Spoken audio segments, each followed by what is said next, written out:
दोस्तों नमस्कार। कैसे हैं आप सभी लोग। बाल मनोविज्ञान का दूसरा टॉपिक जो कि विकास के सिद्धांत हैं वह आपको आज बताने वाले हैं हम। और आप अपने पहले आप वीडियो अगर चालू कर रहे हैं तो कॉपी और कलम दोनों लेकर आप बैठिएगा, क्योंकि जो है अगर कॉपी कलम लेकर बैठ रहे हैं तो कोई भी आवश्यक चीज़ें जैसे जो मैं बोल रहा हूँ जो इसमें नहीं लिखा हूँ तो आप उसको नोट कर सकते हैं और आपके आगे उसमें वह काम आएगा। तो जैसे विकास के सिद्धांत में देखिए, पहला तो सिद्धांत में हमें एक चीज़ हमेशा ध्यान रखनी होगी कि मनुष्य के विकास की प्रक्रिया गर्भावस्था से आरंभ हो जाती है और मृत्यु पर्यंत तक यह चलती रहती है। जब तक व्यक्ति मृत्यु को प्राप्त नहीं हो जाता तब तक यह रुकती नहीं, चलती रहती है। परंतु यह परिवर्तन या विकास कुछ निश्चित सिद्धांतों के अनुरूप होते हैं जो अनेक मनोवैज्ञानिकों ने अपने अपने अनुसार दिया है। यानी मनोवैज्ञानिकों ने इसको कुछ निश्चित नियमों के तहत ध्यान में रखकर रिसर्च करके इसको पता किया, तो और उसी को इन्होंने अलग अलग मनोवैज्ञानिकों ने अपने अपने हिसाब से दिया है। तो सभी टोटल सबका निचोड़ एक मान्य सिद्धांत आया है जो विकास के सिद्धांत को दर्शाता है। पहला है आपका निरंतरता का सिद्धांत। अब यहाँ पर हमने मनोवैज्ञानिक का नाम लिखा तो आप घबराइएगा मत, इसके बारे में ज़्यादा सोचिएगा मत, क्योंकि जो मिला है तो उसको लिख दिए। बाकी इसका कोई ऐसा नहीं है कि सभी के मनोवैज्ञानिक ही हैं जो भी अपना अपना सिद्धांत दिए हैं, ऐसा कुछ नहीं है ना। एग्जाम में इस तरीके के रिलेटेड प्रश्न करते हैं। तो निरंतरता का सिद्धांत यह है, आपको हमेशा ध्यान रखना होगा कि व्यक्ति गर्भावस्था से मृत्यु पर्यंत तक जो विकास करता है, गर्भावस्था, शैशवावस्था, बाल्यावस्था, किशोरावस्था, प्रौढ़ावस्था, युवावस्था, वृद्धावस्था, यानी इन अवस्थाओं में होते हुए जो व्यक्ति विकास करता है उसके विकास की जो व्यवस्था होती है वह निरंतर चलती रहती है। यानी किसी भी अवस्था में उस व्यक्ति का विकास रुकता नहीं है। हाँ, ये चीज़ आपको देखने को मिलेगी कि जैसे हाइट किसी समय पे जाके रुक गई, लेकिन उसका आंतरिक शारीरिक विकास होता रहेगा। वह किसी न किसी क्षेत्र में भले हो शारीरिक विकास, लेकिन होता रहेगा। अब आ गया आपका व्यक्तिगतता का सिद्धांत। यानी आपको यह जानना सबसे ज़रूरी है, क्योंकि आप एक शिक्षिका और शिक्षक के लिए जो है अग्रसर हैं मार्ग पर, तो आपको यह सबसे जानना जरूरी है कि व्यक्तिगतता के सिद्धांत यह बताता है कि प्रत्येक बालक, प्रत्येक व्यक्ति अपने आप में अलग अलग व्यक्तिगत विभिन्नता को लिए हुए पैदा होता है और जो सभी बालक एक समान नहीं होते। यानी सभी बालकों के सृजन करने की शक्ति, सोचने की शक्ति, कल्पना करने की शक्ति, निर्णय लेने की शक्ति, शारीरिक क्षमता सबकी अलग अलग होती है। इसको ध्यान में ही रखकर जो है हम बच्चों को शिक्षा देंगे, उनसे क्वेश्चंस करेंगे, उनको काम देंगे, उनसे आशाएं करेंगे। अगर ये चीज़ें पता हैं तो एक अध्यापक अच्छे ढंग से बच्चों को ट्रीट कर सकता है, बच्चों को अच्छी शिक्षा दे सकता है और अपनी विषय वस्तु को अच्छे से समझा सकता है। फिर आता है दूसरा परिमार्जितता का सिद्धांत। परिमार्जितता का सिद्धांत यह बताता है कि परिमार्जितता का सिद्धांत जो मनोवैज्ञानिक ने दिया है वो लोग बताते हैं कि व्यक्ति के अंदर बहुत सी क्षमताएं ऐसी होती हैं जिसका उपयोग निरर्थक जाता है। तो व्यक्ति के आवश्यक क्षमताओं को, उपयुक्त क्षमताओं को हम शिक्षा के क्षेत्र में, उसके विकास के क्षेत्र में परिमार्जित करके उसके जीवन को सफल बनाया जा सकता है, उसको सफल बनाया जा सकता है। अर्थात जैसे आप आस पड़ोस में देखते होंगे जो बच्चे बहुत तेज होते हैं पर उनको परिमार्जित करने वाला कोई नहीं होता है, दिशा निर्देश देने वाला कोई नहीं होता, जिसके कारण उनके जो स्किल्स होती है वो बेकार हो जाती है। यानी जो क्षमता होती है वो बेकार हो जाती है और वह सही दिशा में नहीं पहुंच पाते। आप लोग देखते ही होंगे आस पड़ोस में, आज सब लोग सुनते हैं कि अरे मुझे कोई बताने वाला नहीं था, मुझे कोई दिशा निर्देश देने वाला नहीं था। अब आ गया यहाँ पर विकास क्रम का सिद्धांत।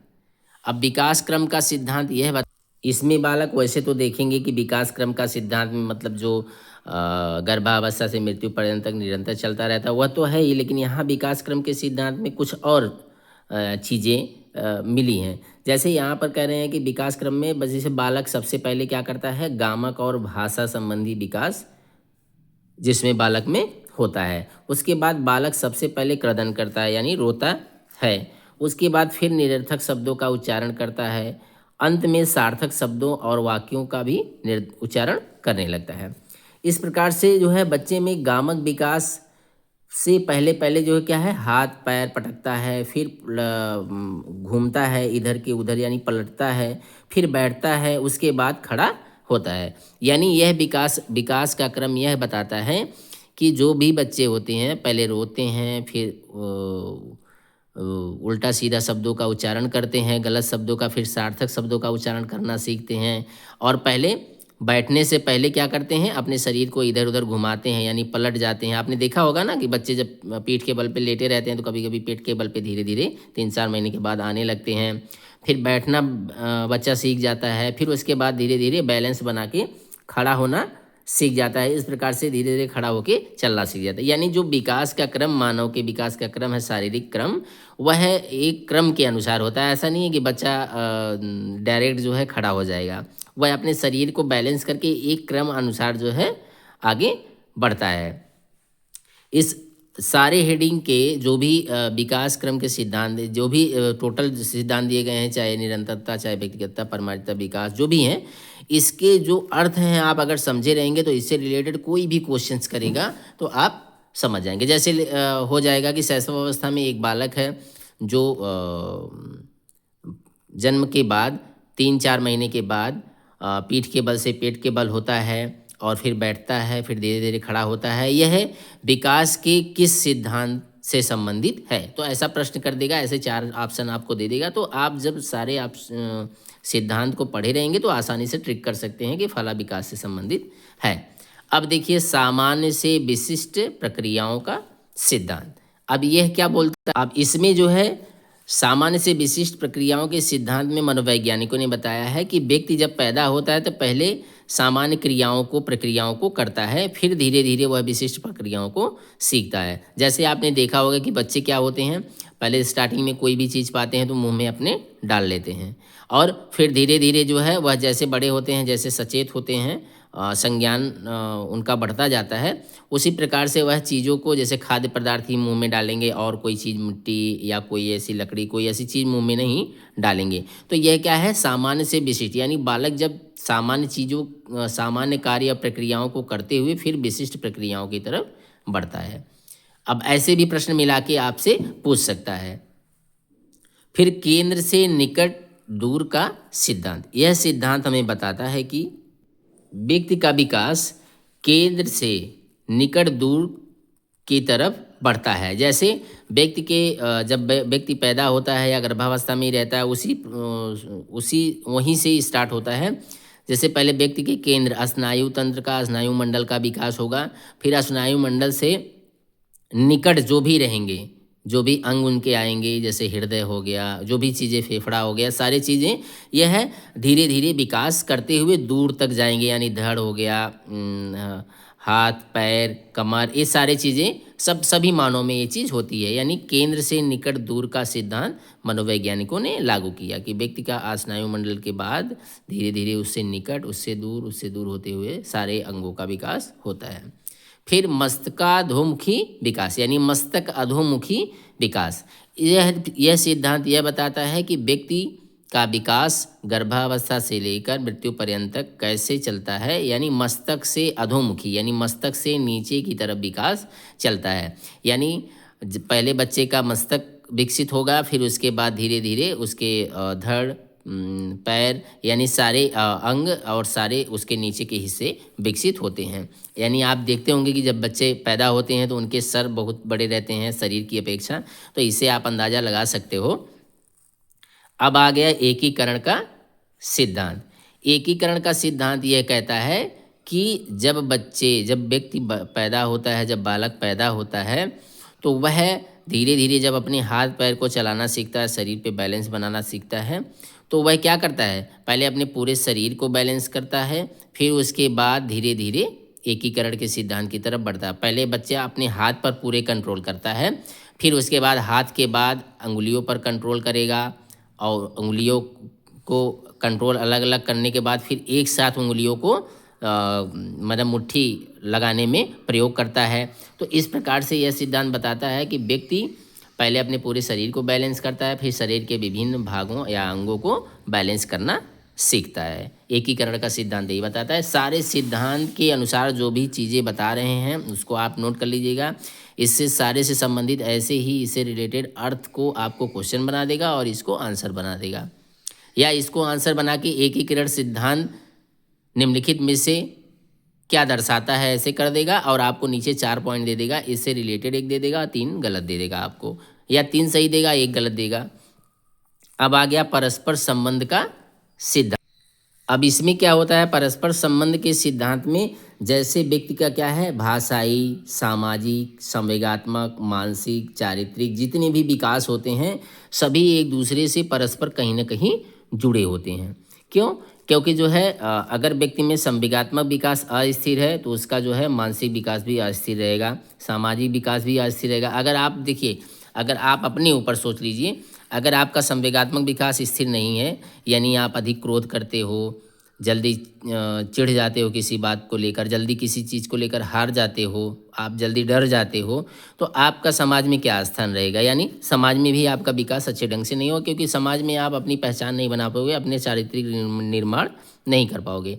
इसलिए कह रहा कि परस्पर संबंध का सिद्धांत, यानी मानव जब जन्म लेता है तो उसके अंदर जितनी भी प्रतिभाएं रहती हैं, जितनी भी क्षमताएं रहती हैं, वो सभी एक दूसरे से संबंधित रहती हैं और सभी एक दूसरे की परस्पर सहयोग और भरपूर जो है सपोर्ट करते हैं, तभी जाके मानव पूर्ण रूप से विकास करता है। अब यहाँ आ गया समान प्रतिमान का। अब यहाँ पर जैसे समान प्रतिमान का मतलब यह हुआ कि जैसे दुनिया में कहीं भी कोई भी प्राणी यानी मनुष्य प्राणी जन्म ले रहा है तो उसके सारे शारीरिक विकास, मानसिक विकास, संवेगात्मक विकास यानी सभी जो है एक समान ही रहते हैं। ऐसा नहीं है कि जो ऑस्ट्रेलिया में पैदा हुआ है तो उसका शारीरिक विकास अलग रहेगा या उसको उसकी 4 आंखें रहेंगी, ऐसा कुछ नहीं है। यानी ये सिद्धांत यह दर्शाता है कि जितने भी विश्व में, जितने दुनिया में प्राणी हैं यानी मानव जाति के, उसके सभी के समान प्रतिमान होते हैं। चाहे कोई भी पशु ले लीजिए, जैसे चिड़िया ले लीजिए और हाथी ले लीजिए, घोड़े ले लीजिए, यानी कहीं के भी आप उस प्रकार के प्राणी को देखेंगे तो सभी के एक समान प्रतिमान आपको मिलेंगे। ऐसा नहीं है कि उनके शरीर का आकार अलग रहेगा, कुछ भले ही चेहरा मोड़ा अलग रहे लेकिन थोड़ा बाकी और चीज़ें जो ईश्वर द्वारा बनाई गई हैं वो अलग नहीं हो सकती। अब देखिए विकास के सिद्धांत में लास्ट है 11वां नंबर है वंशानुक्रम तथा वातावरण की अंतःक्रिया का सिद्धांत। यानी यह सबसे इम्पॉर्टेंट है। जैसे व्यक्ति का जब विकास होता है यानी गर्भावस्था से लेकर शैशवा, बाल्या, किशोरावस्था यानी ऐसे क्रम अनुसार जब चलता है तो उसमें वंशानुक्रम तथा वातावरण की बहुत ही महत्वपूर्ण अंतःक्रिया होती है। उसी के अनुसार बालक का आगामी भविष्य आगे बढ़ता है, उसका अंदाज़ा लगाया जा सकता है। यानी जो मनोवैज्ञानिक ये सिद्धांत दिए कि वंशानुक्रम और वातावरण के माध्यम से भी बालक के विकास प्रभावित होते हैं या आगे बढ़ते हैं सकारात्मक और नकारात्मक रूप से। तो आपसे अगर ये आ रहा है क्वेश्चन में एग्जाम में तो आपसे ये पूछ सकता है, तो वंशानुक्रम रिलेटेड कोई चीज़ पूछेगा और वातावरण संबंधी कोई पूछेगा। तो इससे के बारे में डिटेल हम तीसरे टॉपिक में करेंगे जो आपका जो है वंशानुक्रम और वातावरण टॉपिक ही है, उसके बाद उसमें हम चर्चा करेंगे। अब विकास के गति का सिद्धांत। जैसे विकास की गति का सिद्धांत देखिए यहाँ पर जैसे एक हमने क्रम कर दिया, ठीक है, क्रम कर दिया ऐसे ऐसे, ये देखिए वर्तुलाकार होता है ये क्रम। अब देखिए विकास की गति का सिद्धांत यानी सभी अवस्थाओं में बालक के विकास की गति विकास की गति एक समान नहीं होती है। इसमें यही रहेगा, यह सिद्धांत यही बताता है। अर्थात सभी बालकों के विकास की गति हमेशा एक जैसी नहीं होती, अर्थात गर्भावस्था में तीव्र रहती हैं, फिर शैशवावस्था में उससे भी तीव्र रहती हैं, फिर बाल्यावस्था में आकर थोड़ी धीमी हो जाती हैं और बाल्यावस्था में 6 से 9 वर्ष तक भी थोड़ा तेज़ रहती हैं, फिर 9 से 12 वर्ष तक वह धीमी हो जाती हैं। आप देखते होंगे कि बच्चे तेज़ी से उनकी हाइट बढ़ती है, ग्रोथ करते हैं, बट जाके 9 से 12 साल तक रुक जाते हैं। क्यों? क्योंकि वह उनकी मांसपेशियां मजबूत होती है, बैलेंस बनाती है और चीज़ों को समझती है, पूरे बॉडी सिस्टम को समझती है कि क्या है, वो मांसपेशियां, हड्डियां, सारी चीज़ें मजबूत होती हैं और रुक के वो मतलब मैच्योरिटी आती है पूरे शरीर में। तो बालक के व्यक्ति का विकास जो पैदा होने के बाद चलता है वह निरंतर तो चलता है पर एक समान गति से नहीं चलता, इसको विशेष ध्यान देना आप।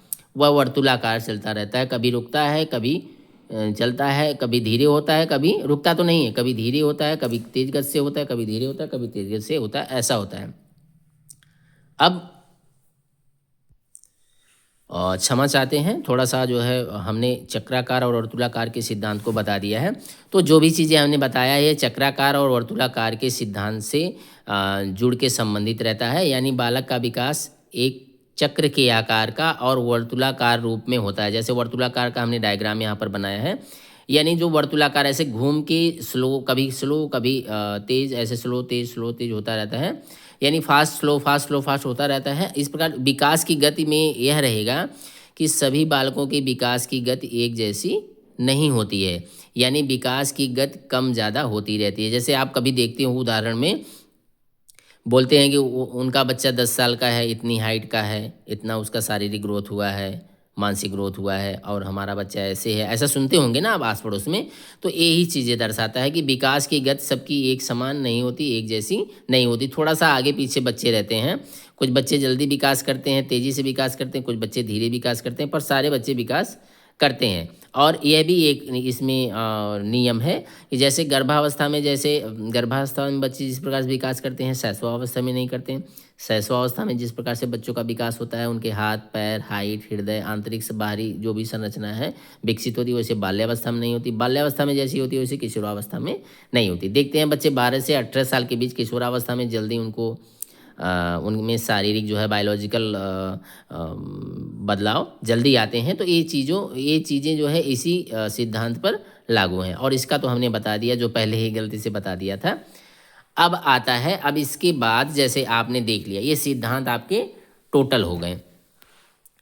अब सिद्धांत को पढ़ने के बाद एक चीज़ मैं एक्स्ट्रा बता रहा हूँ जो आपके पेडागाजी से रिलेटेड है। जैसे पेडागाजी से रिलेटेड का मतलब है विकास के सिद्धांत का शैक्षिक महत्व।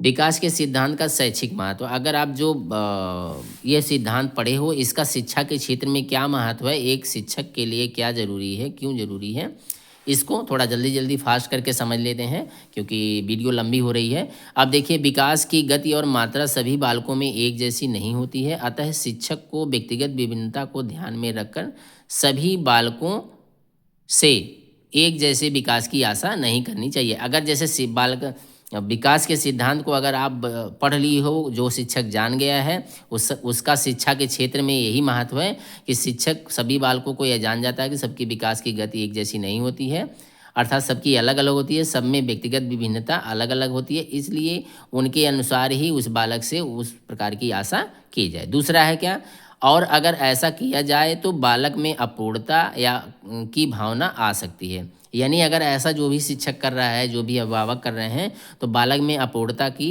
भावना आ जाएगी। क्यों? क्योंकि आप आवश्यकता से अधिक उससे आशा करेंगे और वह उस पर खरा नहीं उतरेगा और कहीं ना कहीं वह उस काम में अपूर्ण हो जाएगा और उसके अंदर यह गिल्टी फील होगा कि मैं मम्मी पापा या सर की उम्मीदों पर जो है खरा नहीं उतर पाया, तो उसके अंदर कहीं ना कहीं गिल्टी फील होता है, कुंठित होता है बच्चा, और कम की अपेक्षा की जाएगी तो उसकी भावनाओं और क्रियाओं को प्रोत्साहन नहीं मिलेगा।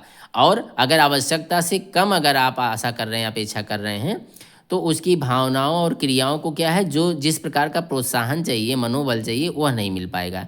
इसलिए बच्चे के विकास, उसकी व्यक्तिगत विभिन्नता को जब आप ध्यान में रखेंगे, जानते रहेंगे, तो बच्चे से उसी प्रकार की आशा करेंगे, ना उससे ज़्यादा करेंगे ना कम करेंगे। अब आ गया, और इस प्रकार जिन कार्यों को करने की बालक के अंदर क्षमता रहेगी वह ठीक ढंग से वह नहीं कर पाएगा, वह भी कार्य नहीं कर पाएगा। इसलिए यह सिद्धांत पढ़ने के बाद शिक्षा के क्षेत्र में यही महत्व आता है। इसको आप ध्यान से कहीं नोट कर लेना। दूसरा आता है क्या, विकास के सिद्धांत पाठ्यक्रम निर्माण में बड़े सहायक होते हैं। ये सब सारे पेडागाजी के प्रश्न बनेंगे, इतना ध्यान दीजिएगा। यानी विकास के क्रम, अगर विकास के सिद्धांत जो अगर आप पढ़ रहे हो आज और जो हैं, उसके आधार पर जो पाठ्यक्रम निर्माण होता है विभिन्न क्लासों का, जैसे कक्षा 1, 2, 3, 4, 5, 6, 7, 8 ऐसे क्लास में पाठ्यक्रम निर्माण होते हैं, उस पाठ्यक्रम के निर्माण में बहुत ही ज़्यादा सहायता मिलती है, क्योंकि उस हिसाब से बच्चे के आईक्यू लेवल और शारीरिक मानसिक क्षमता, सृजनात्मक क्षमता को ध्यान में रखकर पाठ्यक्रम निर्माण किया जाता है। अब कह रहे हैं पाठ्यक्रम ऐसा होना चाहिए, अब कैसा होना चाहिए, जो बालक के सभी क्षेत्रों में विकास कर सके, यानी बालक का चौतरफा यानी सर्वांगीण विकास कर सके, ऐसा पाठ्यक्रम होना चाहिए। यह भी पेडागाजी का प्रश्न है। यानी कि पाठ्यक्रम का निर्माण कैसा होना चाहिए, किस प्रकार का होना चाहिए, कक्षा 6, 7 क्लास वाइज आपसे पूछ सकता है। फिर विकास के सिद्धांतों के ज्ञान के कारण ही बालक की विभिन्न अवस्थाओं के लिए भिन्न भिन्न पाठ्यक्रम बनाए जाते हैं। अब यह भी जान लीजिए, यह पूरा प्रश्न बन सकता है, इसको ध्यान में दीजिए कि विकास के सिद्धांतों के ज्ञान के कारण ही बालक की विभिन्न अवस्थाओं के आधार पर भिन्न भिन्न पाठ्यक्रम बनते हैं। जैसे जूनियर स्तर पर, उच्च माध्यमिक स्तर पर बनते हैं ना। जैसे 6 से 8 वाले पाठ्यक्रम अलग रहते हैं, 6, 7, 8, फिर 9, 10, 11, 12, यानी सारे बच्चों के IQ लेवल, शारीरिक मानसिक क्षमता, सृजनात्मक, कल्पना करने की शक्ति, निर्णय लेने की शक्ति, सोचने की शक्ति, सारे को ध्यान में रखते अवस्थाओं के हिसाब से पाठ्यक्रम निर्माण किया जाता है। अगर ये विकास के सिद्धांत नहीं पता रहेंगे, इसके ज्ञान नहीं रहेंगे, तो पाठ्यक्रम निर्माण करना असंभव है।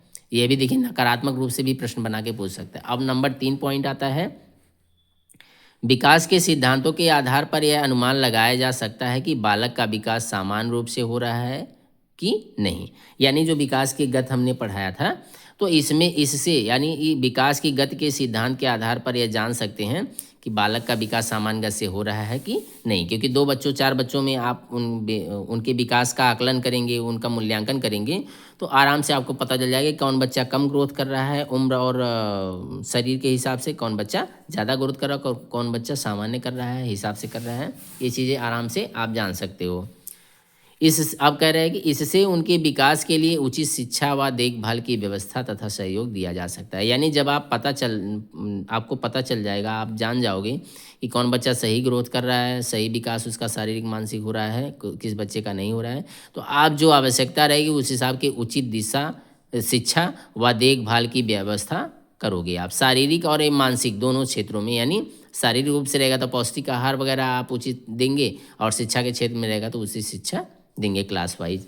फिर कह रहा है, इससे माता पिता व अध्यापक बालकों के विकास की दिशाओं को ध्यान में रखते हुए उनके शारीरिक और मानसिक विकास के लिए उपयुक्त वातावरण व साधन प्रदान करते हैं।